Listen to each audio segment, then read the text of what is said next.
மா நீ எல்லாம் சீக்கிரம் அயன் பண்ணுமா, குடுக்கணுமா இல்லையா? அது என்கிட்ட மட்டும் சொல்லாதிரி, கரெக்டா குடு. அந்த 3 நம்பர் பொம்பளை என்ன பிடிச்சுன்னு திட்டா துணி எடுத்து வந்து கொடுக்கறது இல்லைன்னு சொல்லிட்டு. குடுக்குறேன். மா இந்த ஒரு நிமிஷம் இருமா. எங்க போற? வந்துடுறேன். ஏய் எங்கடி போற துணி எடுத்து போடே. சீ ஏய் எங்க எங்க உன் பொண்ணு?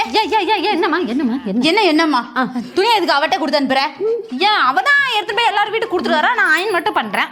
துணியை கொடுத்துட்டு அமைதியா வரணும். இவ துணியை கொடுத்துட்டு சும்மா இருக்கிற இடுப்ப கிள்ளி ஐ லவ் யூன்னு சொல்லிட்டு வரா. அப்படியா பண்ணா? ஏமா ஒரு வயசு பொண்ணு இந்த மாதிரிலாம் பண்றது சகஜம்தான். அதுக்கு உன் பையன்கிட்ட சொல்லி அவனை தேத்து, புரியுதா? போ அதெல்லாம் ஒரு பெரிய விஷயமா சொல்லாத. ஐயே உன் பொண்ணு ஐ லவ் யூ சொன்னது என் பையனுக்கு இல்ல, என் புருஷனுக்கு. புருஷனுக்கா? இங்க பாரு, அந்த ஆளு சும்மா பேப்பர்ல பொண்ணுன்னு எழுதி வச்சாலே கம்முன்னு இருக்க மாட்டான்.